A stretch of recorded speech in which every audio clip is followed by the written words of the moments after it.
de contar hoy con la participación del doctor Ricardo Allegri. El doctor Allegri es profesor de neurología de la Facultad de Medicina de la UBA, es jefe del Servicio de Neurología Cognitiva del Instituto de Investigaciones Neurológicas FLENI, es investigador principal del CONICET y es presidente del Consejo de Investigación del Ministerio de Salud de la Ciudad de Buenos Aires. Ricardo, muchas gracias por participar, te escuchamos.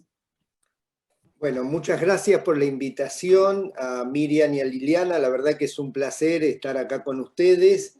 Yo voy a desarrollar las complicaciones cognitivas en el contexto del COVID y digamos, la problemática de los pacientes con alteraciones cognitivas o la aparición de alteraciones cognitivas en el contexto del COVID.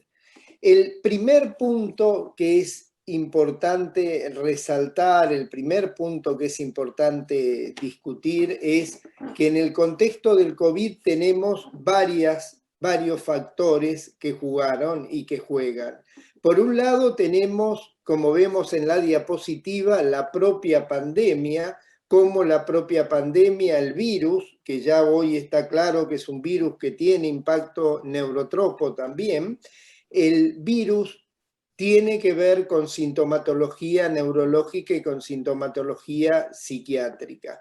En segundo lugar, tenemos todo lo que pasa en el contexto de una cuarentena prolongada como la que hemos tenido nosotros, ¿no? Una cuarentena de quedarse en casa, de aislar a nuestros pacientes, de aislarlos de la familia, de generar un aislamiento social absolutamente negativo sobre poblaciones en las cuales durante muchos años nos pasamos tratando de que fueran integrados a la sociedad, a la familia, estimulados, etcétera, etcétera. En un año y medio lo tratamos de aislar y tratamos de separar completamente, y no solo el virus, no solo la tormenta de citoquinas, no solo los anticuerpos generaron un daño enorme en estos pacientes, sino que también la falta de estímulo, el aislamiento, todo lo que llevó el contexto de esta pandemia.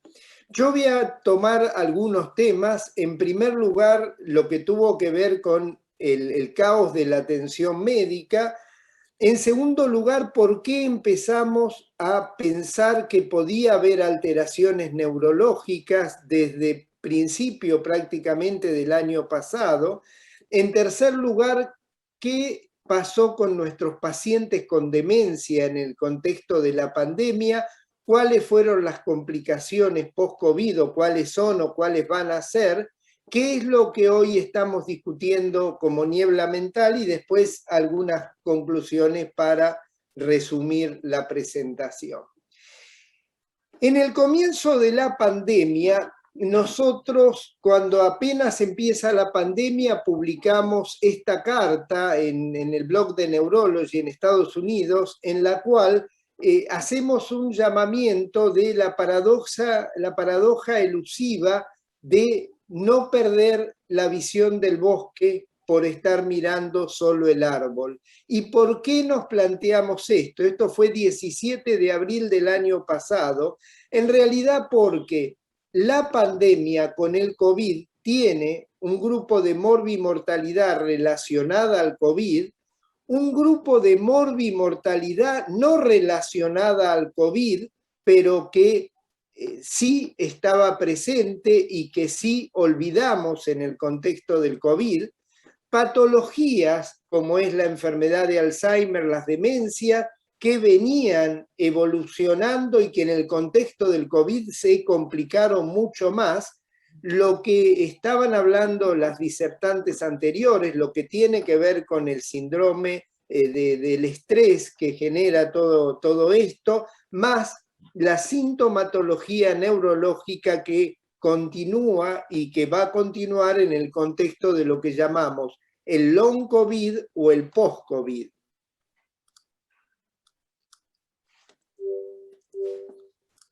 Bien.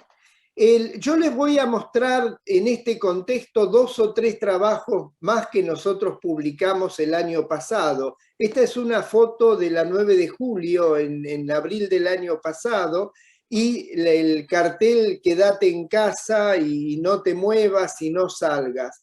En agosto del año pasado nosotros publicamos en Journal of Neurological Science un artículo mostrando el impacto de una cuarentena muy estricta en las patentes de consultas neurológicas.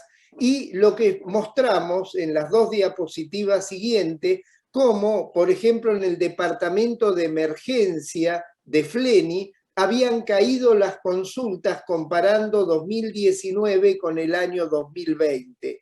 Y si veíamos todas las consultas generales, tanto consultorio externo como internaciones, vamos a estar viendo, por ejemplo, que neurología cognitiva había caído el 66% de las consultas. Y si vamos, por ejemplo, al número de resonancias, se hicieron cerca del 80% menos de resonancia. O sea que nuestros pacientes, nuestra población estaba aterrorizada por el COVID, y es cierto que tenían que cuidarse del COVID, pero lo que nadie les advirtió es que tenían que cuidarse de lo que siempre se cuidaban, del resto de las patologías. Y los pacientes perdieron el control, perdieron el contacto con los médicos, perdieron la rutina. Digamos que este fue el contexto general. No todo fue negativo. Este es otro artículo que nosotros publicamos y mostramos qué es lo que pasó, por ejemplo, con la telemedicina. La telemedicina fue un contexto positivo porque permitió acercarnos a nuestros pacientes. Ahí tenemos entre abril y junio, por ejemplo, las visitas de seguimiento de nuestro grupo, cómo aumentaron las visitas de telemedicina. Y lo más interesante es, a la izquierda hicimos una geolocalización de las consultas entre el 2019 y el 2020, y realmente hubo una ampliación muy significativa del área de llegada de nuestras consultas en la medida que estaba esta posibilidad de la telemedicina, aún en el contexto de la pandemia. O sea que no todo fue malo de lo que fuimos haciendo desde el punto de vista médico el año pasado. ¿Por qué nos empezamos a preocupar y a preocupar muy temprano con lo que pasaba? En primer lugar, porque los neurólogos, desde que estudiamos el primer capítulo de neurología, siempre vimos que la gripe española, 1918, 40 millones de personas fallecidas, 500 millones de infectados, generó algo que nunca pudimos entender demasiado bien, pero que sí aumentó claramente la prevalencia, que fue la encefalitis letárgica y todo lo que fue el parkinsonismo posencefalítico. Pero eso no fue solo la llamada de atención, sino que cuando vamos a ver las epidemias del siglo XXI, en la epidemia del SARS, un coronavirus, el SARS-CoV-1 en el 2002, se acompañó de encefalitis, accidentes cerebrovasculares, trastornos del sueño, mialgias y polineuropatías. Y en el año 2012, en la epidemia del MERS, aparecieron convulsiones, encefalitis, neuritis ópticas, deterioro cognitivo y síndrome de Guillain-Barré. Y ya a principio del año pasado, la Organización Mundial de la Salud genera un grupo de trabajo, que yo tengo la suerte de estar formando parte de este grupo de trabajo, de discusión de lo que tiene que ver con neurología y el COVID, neurología y el post-COVID. Y vamos a ver un poco qué es lo que nos estuvimos planteando. En primer lugar, ¿qué es lo que pasa con nuestros pacientes que venían con demencia? ¿Qué es lo que pasa con nuestros pacientes que ya venían con enfermedad de Alzheimer? La situación epidemiológica del COVID, y esto está sacado de la página del gobierno de la ciudad de Buenos Aires la semana pasada, cuando vemos cuando vemos el rango etario y las tasas de letalidad, es claramente que los que más se contagian es la población joven, pero los que más se complican y más se mueren sigue siendo la población de mayor edad. Digamos que esto es algo muy significativo.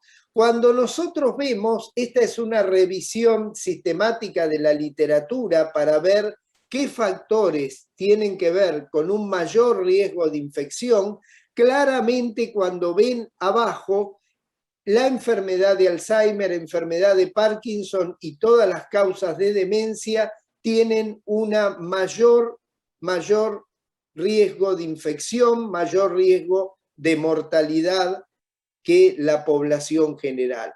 Algo curioso como para que tengamos en cuenta, todos sabemos que la apolipoproteína E, la presencia del alelo 4 predispone a enfermedad de Alzheimer. Lo que ha aparecido en la literatura es que independientemente de la enfermedad de Alzheimer, la presencia de un alelo 4 en la ApoE predispone al riesgo de infección del coronavirus. Y probablemente esto nos explique que no solo lo inmunológico relacionado a la edad en una enfermedad que es edad dependiente, sino que también lo genético tiene que ver sobre esta población.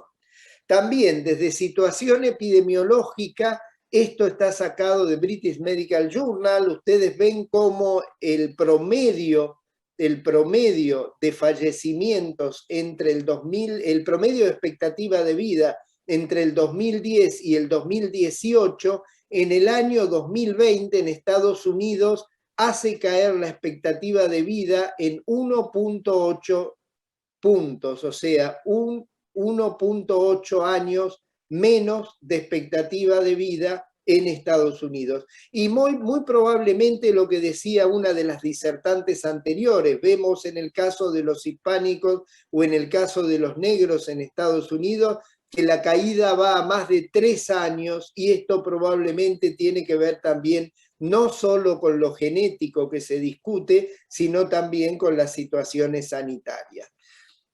En ese contexto nosotros hicimos varios trabajos. Este es uno de los trabajos que publicamos en Frontier, en el cual fuimos a ver qué pasaba con los síntomas conductuales en nuestros pacientes con demencia. Y claramente aumentaba la ansiedad, aumentaba la depresión y aumentaba el insomnio. O sea que todo lo conductual en el contexto de la pandemia se descompensa en nuestros pacientes con demencia. ¿Qué pasaba con nuestros cuidadores? Esta es otra publicación que hicimos. Fuimos a ver cómo se suspendió la terapia física, la terapia ocupacional, la rehabilitación cognitiva, es lo que vemos abajo en el medio, y a la derecha vemos cómo se aumentó la sobrecarga de los cuidadores y esta sobrecarga fue mayor en la medida que los pacientes tenían mayores trastornos conductuales. El tercer trabajo, este es un trabajo que hicimos con Brasil y con Chile, y lo que encontramos fue que el 53% de nuestros pacientes habían empeorado la memoria, el 37% habían aumentado la ansiedad, esto más en los leves, y el 31% sentía una tristeza que no sentía previamente. Nuestras demencias leves aumentaron más la ansiedad, nuestras demencias moderadas a severas, más los trastornos obsesivos compulsivos, las alucinaciones, los trastornos del apetito y los trastornos de la actividad de vida diaria. ¿Qué pasaba con nuestros cuidadores? Estaban más tristes y desbordados y esto tenía una relación directa con la severidad de la demencia. ¿Qué pasa en las complicaciones post-COVID? Y yo creo... Hola, hola. Yo creo que el trabajo más interesante que se publicó es este trabajo de Taquet, de un seguimiento a 6 meses, 236.000 sobrevivientes de COVID de Estados Unidos, que hace el relevamiento la Universidad de Oxford y encuentra que la incidencia a los 6 meses de alteraciones psiquiátricas y neurológicas fue del 33%. En aquellos hospitalizados, el 38%, en los que tuvieron en terapia intensiva el 46%, y en los que tuvieron una encefalopatía el 62%. A los 6 meses, 1 de cada 3 que tuvo COVID tuvieron sintomatología neurológica y psiquiátrica. Y de aquellos que habían estado con encefalopatía, 2 de cada 3. Y si vemos los síntomas, 63% fatiga y debilidad muscular, 44 dolores de cabeza, 28 trastornos cognitivos, 26 trastornos del sueño. Y si vamos a enfermedades, en los de comunidad 0,6% había aumentado las demencias, y en las formas de posencefalopatía 4,2%. Ahí vemos también qué pasa con ansiedad, depresión, neuropatías, accidentes cerebrovasculares, insomnio y psicosis. Para ver la forma, lo que tiene que ver con la forma de demencia, este artículo es muy bueno porque hace una comparación entre COVID-19 y otras infecciones respiratorias con el mismo, porque lo que hay que sacar acá es, como vamos a ver después, cuánto tiene que ver por el COVID y cuánto tiene que ver porque el paciente estuvo internado, porque estaba crítico, porque estaba hipóxico, porque estaba hipertenso, porque estaba en terapia intensiva. Y hacen la comparación y ahí vemos cómo en el COVID el aumento es más significativo que en las otras infecciones respiratorias, como yo les comentaba. Yo no voy a desarrollar la fisiopatología porque ya la comentaron, pero hay muchas vías que están en discusión y algunas están en duda en realidad si sí o si no, pero está claro que sí tienen que ver con esta sintomatología neurológica y psiquiátrica desde el punto de vista orgánico. Ya sabemos que lo primero que nos preocupó fue la anosmia y la ageusia, y nos hizo pensar en el impacto del sistema nervioso, pero hoy ya conocemos todo el resto de los impactos. Lo que es interesante cuando uno discute el post-COVID o el long COVID, o sea, el sostenimiento de la sintomatología a largo plazo, hay varios artículos que nos muestran que en los pacientes que se recuperan queda un reservorio viral a nivel, por ejemplo, del aparato digestivo, y algunos están con la discusión de lo que tiene que ver con la parte inmunológica, cómo la parte inmunológica sigue impactando cuando el COVID agudo ha pasado. Este es un trabajo que nosotros estamos desarrollando con el gobierno de la ciudad de Buenos Aires, con el grupo de Adriana Tarula de Neurociencias Buenos Aires, que estamos haciendo un relevamiento de un muestreo sobre los pacientes que fueron hisopados en la ciudad de Buenos Aires, y se les está haciendo, se está ahora empezando, se está haciendo un relevamiento basal 6 meses y 12 meses, para que tengan idea de los primeros resultados. 189 pacientes, 189 sujetos que tuvieron COVID contactados, el 19,9%, 6 meses después continuaban con cuestiones de memoria, el 24% con embotamiento mental, con problemas para conciliar el sueño, 29% fatiga y 34% ansiedad, que no reportaban previamente al episodio de COVID. Bien, ya la última parte, y es lo que hoy se está discutiendo como niebla mental. Todos sabemos, y ha aparecido desde Science, desde distintas publicaciones que hablan de esta torpeza que describen muchos de nuestros pacientes posterior a el episodio sintomático de COVID, que es como sentirse distintos, como sentirse más desatentos, como sentirse que no son tan efectivos a como eran. No están, ellos no dicen yo estoy deteriorado, lo que dicen que se sienten distintos a lo que se sentían previo al COVID. Esta es una revisión sistemática que nosotros hicimos y se está mandando ahora a publicar con el Grupo de Organización Mundial de la Salud, en el cual se revisaron todas las publicaciones que hablan de las consecuencias cognitivas del COVID, 5.922 publicaciones, de las cuales, una vez que se aplicaron todas las restricciones metodológicas, llegamos a una síntesis de 20 que eran las que podían ser evaluadas.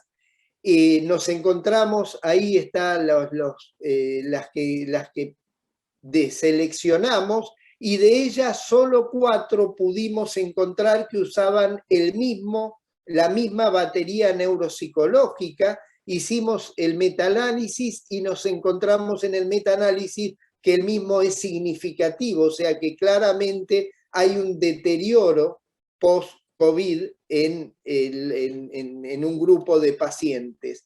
Es interesante porque este metaanálisis lo que pone como conclusiones es que hay un déficit en atención y funciones ejecutivas, que la severidad de la enfermedad predice peores resultados y que hay una gran heterogeneidad en las publicaciones, que hay ausencia de medidas previas, que las gravedades muchas veces no están medidas, que el momento de evaluación no coincide, pero que sí algo está pasando. El grupo nuestro seleccionó, y este es un trabajo también que mandamos a publicar, 45 adultos con historia de COVID sin antecedentes neurológicos previos y 45 sanos sin historia de COVID en tiempo de evaluación mayor a 100 días. Hicimos la comparación desde lo cognitivo. Ahí tienen composite de la memoria, atención, funciones ejecutivas y lenguaje, y donde encontramos, como en la literatura, las diferencias significativas de esta niebla mental es en lo que tiene que ver con la parte atencional y lo que tiene que ver con la parte ejecutiva. Ya para terminar, ¿cómo podemos resumir todo esto, toda la cuestión de las complicaciones cognitivas? En primer lugar, lo que está claro es que tenemos patologías previas, y estas patologías previas se han complicado por el COVID, por la pandemia, por el aislamiento, por múltiples factores en el contexto de lo que estamos viviendo. Por otro lado, tenemos lo que llamamos el neurocovid agudo, o sea, enfermedades o sintomatologías neurológicas vinculadas al coronavirus. La anosmia, la ageusia, el accidente cerebrovascular, la encefalitis, síndromes confusionales, síndrome de Guillain-Barré y neuropatía. También en el neurocovid agudo, en el paciente internado, tenemos la sintomatología neurológica aguda no vinculada al coronavirus, por paciente crítico, por terapia intensiva, por múltiples factores, accidentes cerebrovasculares, miopatías, etc. Tenemos también lo que se llama el neurocovid sostenido, el long COVID, o el neurocovid a largo plazo, o sea, cuando pasa el episodio agudo, 4 a 12 semanas. Estos tiempos en semanas están muy discutidos en la literatura. Yo tomé como bibliografía el NICE, el neurocovid a largo plazo, 4 a 12 semanas, fatiga, cefalea, anosmia, ageusia, deterioros cognitivos, trastornos en el sueño, problemas motores, neuropatía, y algo que es el neuropost-COVID, que es mayor a 12 semanas, la presencia o aparición de sintomatología neurológica o psiquiátrica a largo plazo. Lo que es interesante es que no es solo el sostenimiento de la sintomatología que venía en agudo y el long COVID que se llama, sino la posibilidad que, como ocurrió en la epidemia de H1N1 de 1918, a largo plazo aparezca sintomatología relacionada. Y así tenemos la cefalea, la fatiga, niebla mental, se discute el parkinsonismo y la posibilidad de lo que tiene que ver con el impacto en enfermedad de Alzheimer. Ya para terminar, la última diapositiva, a mí me llamó mucho la atención cuando vi, todos nosotros conocemos la revista Caras y Caretas, una revista histórica de nuestro país, y vemos 2 de noviembre de 1918, la profilaxis contra la gripe, y vemos ahí todo lo que hoy seguimos usando en lo que tiene que ver contra la gripe. Yo recuerdo la pandemia de influenza de 1918, fueron 40 millones de fallecidos, 500 millones de infectados, 27% de la población mundial. O sea, el impacto fue muchísimo mayor que lo que está haciendo el COVID, al menos por ahora. Tenemos que esperar que termine toda nuestra película. Pero como resumen, tenemos que estar atentos, tenemos que estar no solo en lo que pasa en agudo, sino a lo que viene en la pospandemia. Muchas gracias de nuevo por la invitación, por poder estar acá con ustedes, y después quedo abierto a las preguntas. Muchas gracias, Ricardo. La verdad que excelente, excelente como siempre, como dice acá una colega en el chat. Muy interesantes los conceptos, así que muy agradecida por que hayas venido. Vamos a dar lugar a las preguntas. Recuerden que las preguntas las vamos a hacer a través de preguntas y respuestas, el icono que está abajo de la pantalla. Hay 2 preguntas. Las preguntas son sobre estrés postraumático. ¿Cómo tratar el estrés postraumático y cómo poder perder el miedo? Y frente al estrés por COVID, ¿puede reactivarse como trastorno por estrés postraumático episodios traumáticos ocurridos muchos años antes y que en su momento no generó sintomatología? ¿Paciente que sufrió abuso sexual por su padrastro? Bueno, sí. El trastorno por estrés postraumático puede presentarse a lo largo de los años, aún muchísimos años después del trauma primario. Recuerdo en este momento un paciente que consultó a los 86 años, porque 80 años después de haber sufrido el trauma primario, quería contar por primera vez que estaba con síntomas, y decía, y lo quiero contar antes de morirme, ¿no? Totalmente, y en pandemia lo vemos todas las semanas en los consultorios. ¿Cómo tratar el estrés postraumático y cómo perder el miedo? Bueno, es lo que les decía, de primera línea los antidepresivos, y fundamental la psicoterapia, fundamental. No puede pensarse el tratamiento del estrés postraumático y de cómo perder el miedo sin psicoterapia. Acá hay 2 preguntas para Ricardo. ¿Cómo podemos potenciar la neuroprotección y qué se indica para la niebla mental? Ricardo, a ver, acá hay otra. ¿Y cuál podría ser el tratamiento de la niebla mental? Es interesante la pregunta con respecto a la neuroprotección. Digamos, no hay neuroprotección, lo que tenemos es lo que siempre hacemos, que es mantener actividad, estimular a nuestro cerebro y trabajar sobre nuestro cerebro. No hay descrito tratamientos farmacológicos en la niebla mental. Sí es importante las consultas con su médico para ver qué es lo que está pasando, para definir exactamente lo que está pasando. Es interesante porque en los trabajos, y en el trabajo nuestro también aparece, la edad de consulta de esta niebla mental es más joven, no es por encima de los 60 años, es por debajo de los 60 años. O sea, no son pacientes con deterioro que están empeorando, que eso es casi obvio, sino que son pacientes en edades de actividad que se empiezan a preocupar por lo que está pasando. Hoy por hoy el tratamiento es la parte de estimulación cognitiva, no hay demostrado ningún tratamiento, sí tratar de definir lo que está pasando. Lo que estamos trabajando, y en eso están trabajando varios grupos, es para tratar de entender a qué se debe esta niebla mental, porque tenemos 2 factores claros.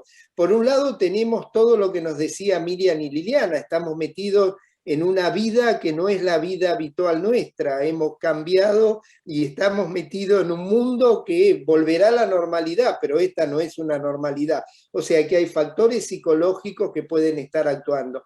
Y por otro lado, lo que nos preguntamos nosotros, yo soy básicamente neurólogo, lo que nos preguntamos es qué pasa desde los anticuerpos. De hecho, hay 2 trabajos que estamos llevando adelante, digamos, llevando adelante, que es tratando de ver si existe alguna neuroinflamación relacionada a esta sintomatología. Pero todavía hay muchas idas y vueltas. Creo que esto lo iremos sabiendo en la medida que vayamos pasando el tiempo. Bueno, gracias para los dos, para cualquiera. ¿Cuál es el tratamiento? ¿Qué hacemos con el cansancio post-COVID? Preguntan. Bueno, es una pregunta que podríamos contestar incluso con nuestra compañera Vero Berenstein, porque en algún momento antes de la pandemia nos ocupamos bastante de la fatiga. Por supuesto, evaluando, digamos, evaluando las comorbilidades del paciente. La fatiga post-COVID parecería ser que tiene que ver con fatigas como algunos otros virus, como los citomegalovirus, que también dejan fatiga a largo plazo. Y muchas veces en esos casos echamos mano de agentes como el modafinilo, porque se trata de una fatiga que no tiene que ver, cuando la fatiga depende, si la fatiga tiene que ver si es un síntoma único, la fatiga no es un síntoma menor, ¿no? Como uno podría pensar, que por la generalización es un síntoma menor. No, es un síntoma muy importante, incluso en los grados de COVID, la presencia de fatiga en el post-COVID es uno de los elementos más importantes a tener en cuenta. Entonces podemos usar estimulantes. Si hay comorbilidad con depresión, podemos usar antidepresivos y también otro tipo de medidas que tienen que ver con la incorporación de actividad física gradual, y también, bueno, aprovecho para preguntarle al doctor cuando esa fatiga no es una fatiga física, sino que es una fatiga más bien mental, además de la estimulación neurocognitiva, ¿tenemos algo para hacer?